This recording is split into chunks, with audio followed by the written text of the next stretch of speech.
नमस्कार, मार्केट पंचनामा में आप सभी का स्वागत है। मैं हूं सुमित और वीकली फ्राइडे का दिन लगातार दूसरा दिन जबकि भारतीय बाजारों में आज बिकवाली का दौर फिर से बनता हुआ दिखाई पड़ा। करीब करीब 1% का कट निफ्टी में आज के सत्र के अंदर आता हुआ दिखाई पड़ा और इस बिकवाली में मेजरली सेकेंड हाफ के अंदर आप कह सकते हैं अनवाइंडिंग है। कल के सत्र में भारतीय बाजार बंद है तो उससे ठीक पहले कोई भी ओवरनाइट कैरी फॉरवर्ड पोजीशन नहीं हो रही, जिसका भी इंपैक्ट मार्केट्स में आता हुआ दिखाई पड़ रहा है। Sugar, fertiliser, PSU bank, media, ये कुछ ऐसे स्टॉक थे जहां पर आज खरीदारी आते हुए दिखाई पड़ी। इसके अलावा थोड़ी प्रेशर रहा आज मेटल स्पेस के अंदर, बीएफएसआई में, आईटी में, कैपिटल गुड्स जहां पर अच्छे नंबर सीमेंट्स ने दिए और एलएनटी के नंबर्स आने भी हैं, लेकिन इनसे पहले पूरे स्पेस के अंदर बिकवाली देखने को मिली और ओवरऑल ब्रॉडर इंडेक्सेस में जो बिकवाली थी वो कम थी। कल भी यही हुआ था, बिकवाली फ्रंट लाइन इंडेक्स में ज्यादा थी, मिड कैप इंडेक्स हरे निशान में था। आज भी ऐसे ही हुआ, बिकवाली फ्रंट लाइन इंडेक्स में थी लेकिन सेकंड जो mid cap small cap index है वहां बिकवाली की इंटेंसिटी थोड़ी कम जरूर देखने को मिली। इसके अलावा एडवांस डिक्लाइन 1:1 था, कल 2:1 था, आज 1:1 था, यानी कि मोर लेस फ्लैटिश टोन पे ही जो ब्रॉडर मार्केट से बंद होते हुए दिखाई पड़े। निफ्टी में Tata Motors, Titan, Maruti, power grid कुछ ऐसे नाम थे जो कि तेजी में कामकाज कर रहे थे। हालांकि मेटल स्पेस के अंदर आज जरूर प्रॉफिट टेकिंग बनते हुए दिखाई पड़ी। और इंपॉर्टेंट आज का सत्र इसलिए भी होता है, कल के सत्र में भारतीय बाजार बंद है तो अब उससे ठीक पहले मार्केट्स किस तरह से आगे कैरी फॉरवर्ड करता है अपनी पोजीशंस को या ओवरनाइट पोजीशंस को, क्योंकि अगले सत्र के बाद हम आएंगे फ्राइडे को और उसके बाद फिर 2 दिन की छुट्टी है तो बाजार थोड़ा सा कॉशियसली अभी ट्रेड करता हुआ दिखाई पड़ेगा। चलिए अब सवाल जवाब का सिलसिला शुरू कर लेते हैं। सबसे पहला नाम संतोष दुबे जी का है। IRFC को लेकर एक सवाल आया है।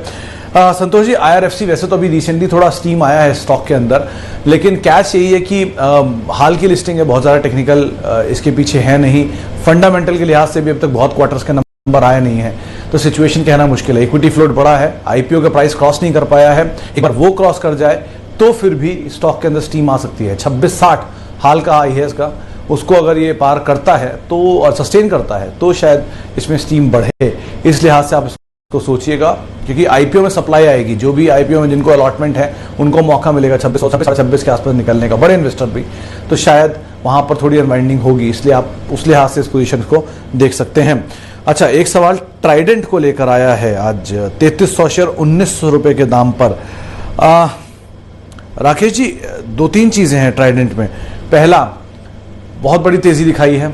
दूसरा, टेक्सटाइल स्पेस वैसे भी अच्छा है। तीसरा, टेक्सटाइल इन्होंने भी 10 तारीख को अपने सेल्स के नंबर दिए थे, वो नंबर्स काफी इंकरेजिंग थे, इसलिए बाजार ने इसको तेजी में लिया। आज भी शेयर अपर सर्किट पे खुला था, लेकिन एक बड़ी डील हुई, एक बड़ा चंक आया था बिकने के लिए, करीब करीब 1.5 करोड़ शेयरों का, 1.25 करोड़ शेयरों का BSE पे, जिसकी बाद ये शेयर एकदम से टैंक हुआ और लोअर सर्किट पर लग गया। हालांकि ये इंटेंसिटी इतनी हाई नहीं थी लोअर सर्किट की, तो शायद अगले सत्र में शुक्रवार को खुले नीचे और फिर वापस घूम जाए, तो बहुत ज़्यादा अभी रिस्क नहीं है, आप बने रह सकते हैं। 25-30 रुपए के आसपास आप निकल भी सकते हैं। आगे अब बातचीत करते हैं HCL टेक को लेकर। प्रसून साहब, HCL टेक डिपेंड करता है, अगर आपका नजरिया लंबी अवधि का है फिर तो कोई बात ही नहीं है। अच्छी कंपनी है, कैश रिच कंपनी है, IT स्पेस के दिग्गज है, स्ट्रॉन्ग सक्सेशन प्लान भी अब कंपनी का सामने आ चुका है। रादर कल ही में इसकी नई मैनेजमेंट के बारे में, जो रोशनी के बारे में पढ़ा था, मीडिया बैकग्राउंड से हैं और काफ़ी समय से इस कंपनी में वो एसोसिएटेड भी हैं, लेकिन हाल ही में उन्होंने एस्केलेट करके इस पोजीशन के अंदर आई हैं, तो आप बने रह सकते हैं। कंपनी ठीक है, कोई दिक्कत नहीं है, बट सब कुछ डिपेंड करता है आपके नजरिए पे। वैसे ही कंपनी लंबी अवधि के लिए रखने लायक है। ब्रोकरेज हाउस से टारगेट्स भी इसके करीब 1000 रुपए, 1200 रुपए, रादर 11, 1250, 1300 के टारगेट भी है, तो आप अकॉर्डिंगली कॉल ले सकते हैं। अच्छा, कैम्स के 15 शेयर 1358 रुपए के दाम पर है। 1 साल का नजरिया है, SIP कर सकते हैं, 15 साल का व्यू है। सुमित साहब, सवाल सही है, नजरिया भी ठीक है और तरीका भी सही है। SIP भी करनी चाहिए और 15 साल के नजरिए के हिसाब से भी आप कर सकते हैं, लेकिन कैच ये है कि शेयर खाली अकेला कैम्स मत रखिए, आप कई सारे शेयर्स में इसको डिस्ट्रीब्यूट कर दीजिए और उसके अकॉर्डिंग ही यहां पर आप कॉल लेकर चल सकते हैं। अच्छा, SBI, PNB और Canara bank. Sir, SBI, PNB, Canara bank तीनों में ही एक चीज क्रूशियल है कि आप SBI के अंदर अपनी पोजीशन को रख सकते हैं। कल ही हमारी मानस से बात हो रही थी और वो यही मानते हैं कि आप SBI को प्रेफर्ड पिक के तौर पे मान के चलें। दूसरा उन्होंने नाम लिया था केनरा बैंक का और तीसरा नाम लिया था शायद इंडियन बैंक का। ये 3 नाम उन्होंने रखे थे जहां पर आप दाम लगा सकते हैं। नजरिया का अगर ठीक ठाक रखते हैं तो आप ये पोजीशंस इन स्टॉक के अंदर भी देख सकते हैं। हालांकि PSU बैंक्स में बस वापस आया है, PNB में स्पेशली काफ़ी स्टीम लौटा है, लेकिन न्यूज़ फ्लोज के अकॉर्डिंग आप ट्रेड करिएगा। एसबीआई लंबी अवधि के लिए बेस्ट है। ये पीएसयू बैंकिंग बास्केट में अब ब्रोकरेज हाउस का टारगेट 420 450 तक भी, लेकिन बाकी दोनों में थोड़ा कॉशियसली मीडियम टर्म का अप्रोच अपना रख के आप चल सकते हैं। आगे बढ़ते हैं और वोल्टास 945, आज सर नंबर भी आए हैं रजत जी वोल्टास के, और वोल्टास वैसे भी फ्लेवर में आने वाला है। नॉर्थ इंडिया में गर्मी काफ़ी है, अगर आप नॉर्थ साइड पर आए होंगे तो अच्छी खासी गर्मी शुरू हुई है। मई, जून और पार्शल जुलाई बहुत तेज़ गर्मी होती है, और उसके बाद भी जो एसी की डिमांड है वो काफ़ी इंटैक्ट रहती है। तो ये तो इनके लिए एक बड़ा काम है ही, कूलिंग सॉल्यूशंस में भी है।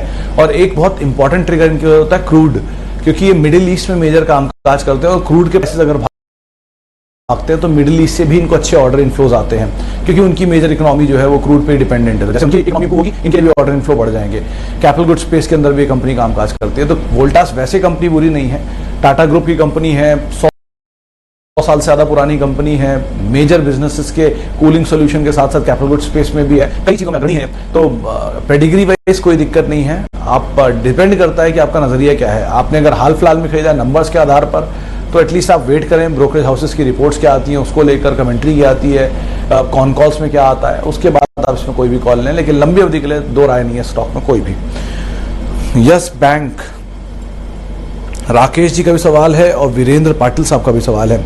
17 रुपए के दाम पे खरीदारी है। पाटिल साहब 15,000 शेयर 17 रुपए के दाम पर हैं। बड़ी क्वांटिटी में हमने खरीदारी की है यस बैंक में। पता नहीं आपने कितने इसके नंबर देखे हैं, लेकिन अदरवाइज फंडामेंटल में अभी तक कोई फेरबदल हुआ नहीं है। दो बैंक्स जो कि प्राइवेट स्पेस से पीएसयू या एलाइड जो प्रॉक्सी या क्वासी पीएसयूज होते हैं वो बने हैं, जिसमें एक आईडीबीआई बैंक है, एक यस बैंक है। आईडीबीआई बैंक में एलआईसी का मेजर स्टेक है, और यस बैंक में एसबीआई अब कमान संभाल रहे हैं बतौर इन्वेस्टर। सिचुएशन अब तक कोई नंबर्स में इंप्रूव नहीं हुई है। नंबर्स इंप्रूव होंगे तो आप इस पर कोई कॉल लीजिएगा, या तो लंबी अवधि के लिए या अकॉर्डिंगली। लेकिन अभी सिचुएशन में कोई खास फेरबदल नहीं हुआ है, तो अभी कॉल कहना मुश्किल है। नंबर्स इंप्रूव होने दीजिए, फिर कोई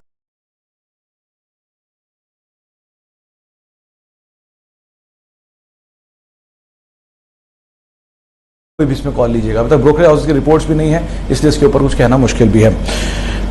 पीवीआर, गोपाल प्रसाद वाजपेयी साहब का सवाल है। वाजपेयी साहब, पीवीआर नंबर्स पे डिपेंड करता है, कारोबार तो है नहीं एक साल से इनका कुछ भी, क्योंकि मेजरली जिस कारोबार में ये है वो लेजर बिजनेस और लेजर है नहीं। आप ये बात बखूबी जानते हो, पिक्चर नहीं जा रहा है अभी, कोई भी मूवी रिलीज नहीं हो रही, सारी मूवीज ओटीटी पे रिलीज हो रही हैं। और एफ&बी बिजनेस जो होता है, फूड एंड बेवरेजेस बिजनेस, जो इनके लिए 40-45% रेवेन्यू लाता है, वो भी इसी कारोबार के ऊपर डिपेंडेंट है, तो वो कारोबार भी नहीं हो पा रहा है। रेंटल कॉस्ट को इन्होंने नेगोशिएट किया है नीचे की तरफ, ताकि ज्यादा रेंट ना भरना पड़े, लेकिन फिर भी बिजनेस जो है नहीं लॉस हो रहा है। एविएशन कंपनी इसीलिए फंड रेज कर रही है कि उनके पास भी बिजनेस टाइट हो रहा है, और सेम एविएशन से भी ज्यादा खराब सिचुएशन में पीवीआर या मल्टीप्लेक्स कंपनीज हैं। थोड़ा प्रेशर रहेगा, अगर आप 2 साल का नजरिया रखते हैं तो सिचुएशन ईज आउट हो ही जानी चाहिए।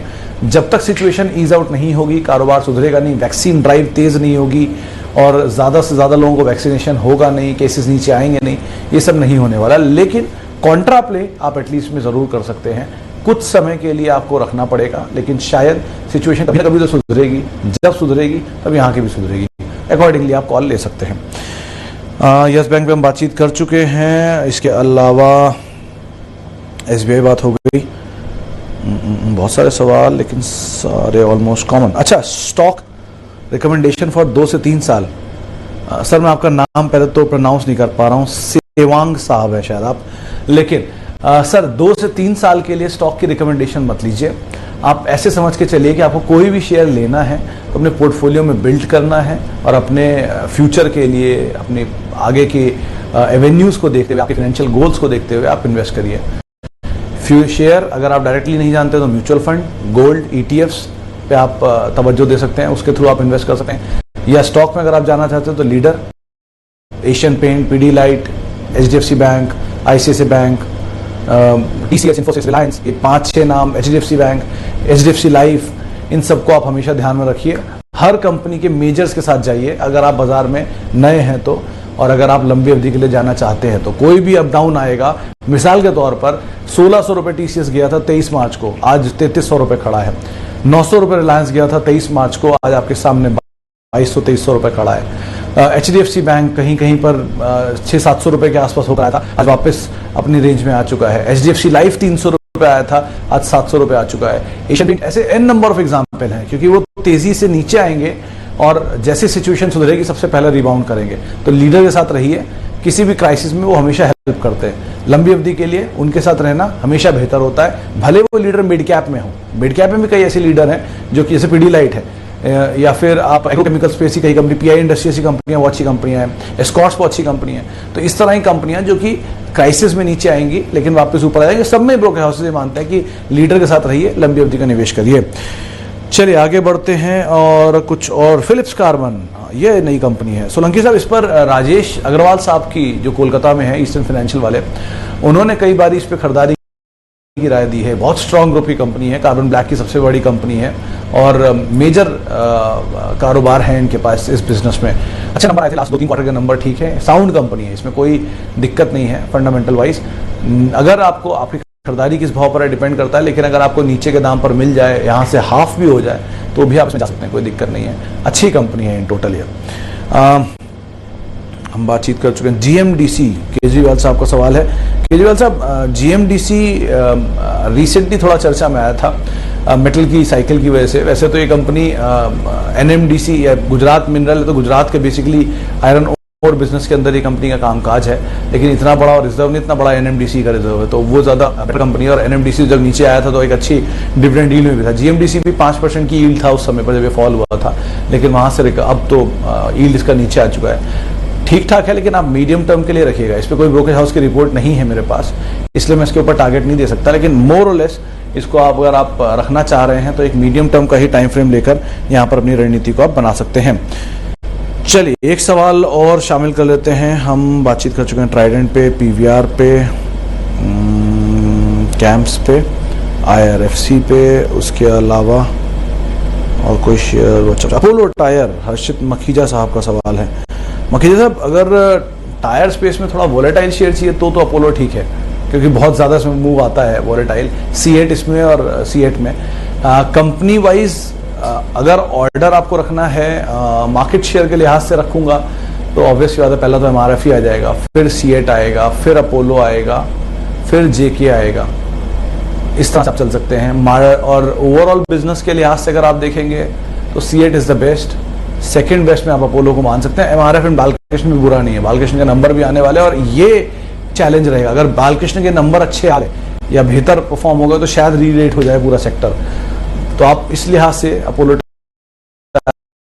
को क्रूशली वॉच कर सकते हैं और बालकृष्ण के नंबर जो कि आने वाले हैं फ्राइडे को, उसको भी जरूर आप ध्यान में रखिएगा। चलिए फिलहाल अभी इतने सवालों को शामिल करते हैं। बहुत बहुत शुक्रिया उन सभी लोगों का जिन्होंने हमसे बातचीत की, जिन्होंने हमसे सवाल पूछे, और बहुत बहुत माफी उन सभी लोगों से जिनसे हम बातचीत नहीं कर पाए, जिनसे हम सवाल नहीं ले पाए। आप मेरे साथ जुड़ सकते हैं @Sumit Research, ये मेरा ट्विटर हैंडल है। नमस्कार।